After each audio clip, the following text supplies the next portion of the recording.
grand fermier, si tu as un forage, ton voisin doit avoir l'eau de ton forage. Si tu as un tracteur, ton voisin doit pouvoir utiliser ton tracteur aussi. Nous pensons que c'est dans cette dynamique-là qu'on pourra développer le monde rural.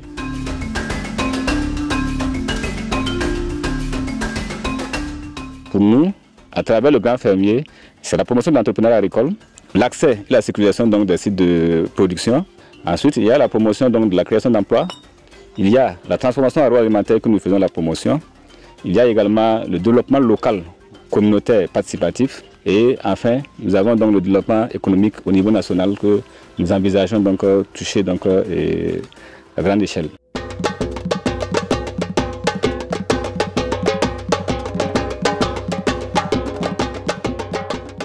Le constat sur le terrain, c'est qu'il y a de l'engouement.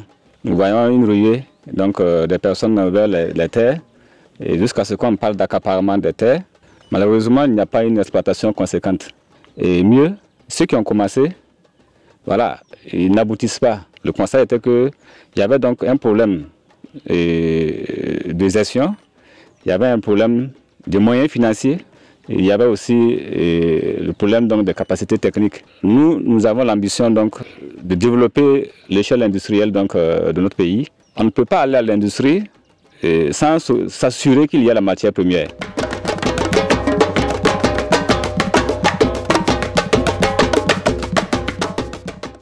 L'idée en elle permet, c'est-à-dire de développer non seulement le secteur, c'est-à-dire de l'agriculture, mais au-delà, c'est-à-dire de développer une chaîne qui va permettre d'aller vers l'industrialisation.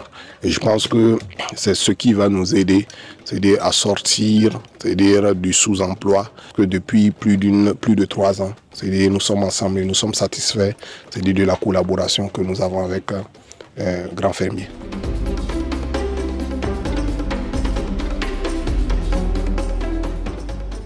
Et nous avons trouvé aussi qu'il fallait une réorganisation du monde rural. Vous prenez une ferme, plusieurs fermes, où l'accès est difficile. Vous verrez que ces fermiers ne se connaissent même pas. Ils ne sont pas réunis, ils n'ont pas d'organisation. Il n'y a rien qui régule. Il n'y a aucune appartenance précise de ces fermiers pour mutualiser les efforts. Alors, nous nous sommes dit, il faut qu'on reparte à la case départ. On redessine le monde rural en cartographiant tous ceux qui seront dans ce métier-là. C'est pourquoi nous avons dit qu'il faut une réunion, des écosystèmes assez structurés pour que notre production soit de taille à mesure d'alimenter nos unités de transformation. Le grand fermier est né de là. Créer des écosystèmes, créer des agropoles, organiser ces agropoles en leur dotant donc de commodités élémentaires pour produire à bas prix, être compétitif sur le marché et je dirais encore créer beaucoup d'emplois.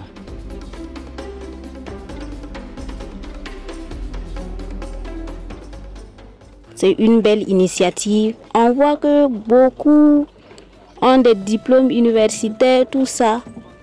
Bon, mais on a peur de retourner à la terre. Souvent, on n'a pas de terrain.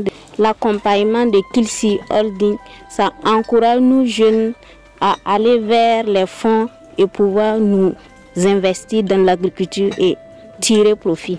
Nous comptons utiliser ce terrain pour l'élevage des poules.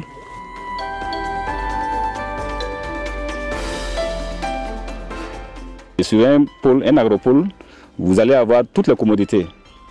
Au terme, c'est un projet de longue haleine, ça part de 15 à 30 ans, mais nous sommes déjà dans la 4e année de la mise en œuvre en fait.